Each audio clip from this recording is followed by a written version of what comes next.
Hello and welcome to another state park video for here in Iowa. This is Lake Keomah State Park. It's derived from Keokuk and Mahaska counties. It's officially in Mahaska County. Lies about 4 miles east of Oskaloosa. So pretty easy to access. It's easy to get to. And you can see here this is part of what they call a 3-mile hiking trail. And that's technically accurate, but it feels a little bit like cheating in as much as only about 1.5 miles of the trail is actually trailed. You can see as we're walking around the lake, it's an 84-acre lake with fishing. There are a lot of CCC buildings as you go around. Here's a outbuilding constructed by the CCC. These are old bathhouses constructed by the CCC for the swimming beach, and these are actually on the National Historic Register as some of the local CCC architecture. CCC did a lot of building in Iowa state parks and state parks across the country. And here you can see we're going to walk down to the beach from the little cliff.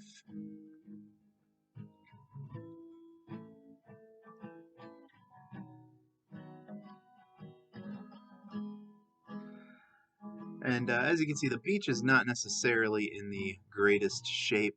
There's a water warning out right now. We were there in late summer, so I don't know if it's better when school's still in session or if it's in the middle of the year. But the beach in kind of rough shape. I mean, technically it's a swimming beach. It's an unwatched swimming beach.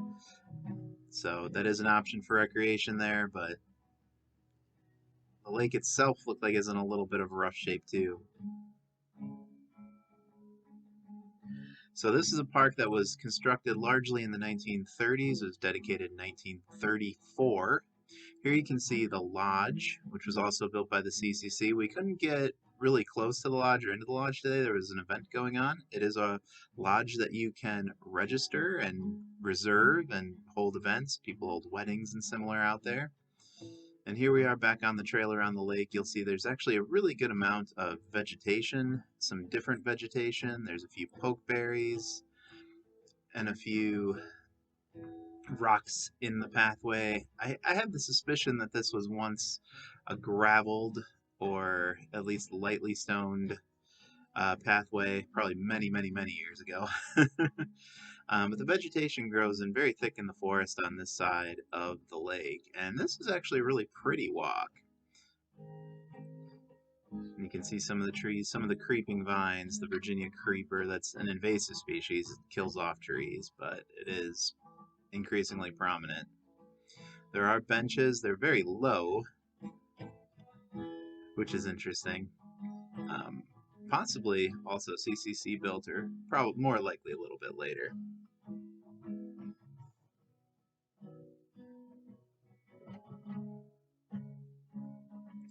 And yep, we're just going to do some more hiking here. There's not a lot else to say. It borders around a farm just to the left as we're going down this way. And again, this part of the trail is really nice. It's a nice walk. It's really easy. There's some of the pokeberries that we're talking about. Do not eat those. They are poisonous. Some nice common thistle. So there's a variety of plants. It does get very thickly grown in at places.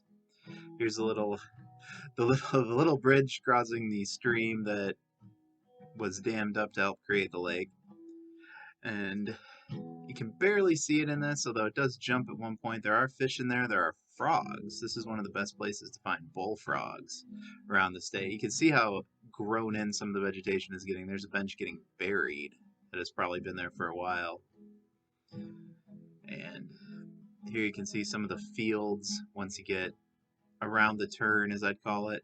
We'll walk across the dam here in a second, and you can see the sides of the dam are grown in with bushes, which makes for a nice walk for you. You don't have to... It's not as plain as many of the other earthen-style dams, which are just big lumps of ground.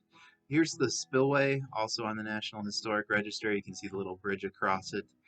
And the lake itself, which, again, it's a pretty lake. It's a nice lake to walk across. But it's just kind of a lake. It didn't look like it was in great shape. The birds were finding stuff, though, as hopefully you can see the birds show up in this part of the video.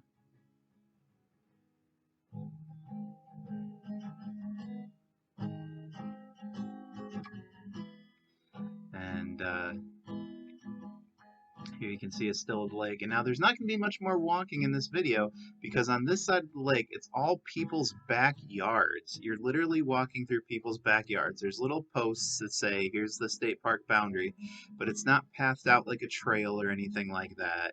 You're walking past houses where their big windows and porches and decks are looking at you as you walk through their backyard on no marking of a trail. So that was a little weird. There's a little bullfrog, little tiny bullfrog that we found out there. But yeah, that really threw me off because it's like, oh, this is a really nice hike. This is a lot of other state parks. And then you get to that other side and it's just backyards, no trail markings, nothing. So, I mean, this state park is fine. If you're in Oskaloosa and you want a day out or you want to go fishing, they have a fishing pier that's handicapped accessible, which you see right here. So, it's fine. It gives you something to do if you're in Oskaloosa. There's interesting plants, half of a well-maintained trail. The downside is that you're walking through people's yards on the way back, and that is just very off-putting and a little weird. So I can't say that I'd recommend going out of your way for it, but if you're in the area, I mean, it's fine for a day out to get outside.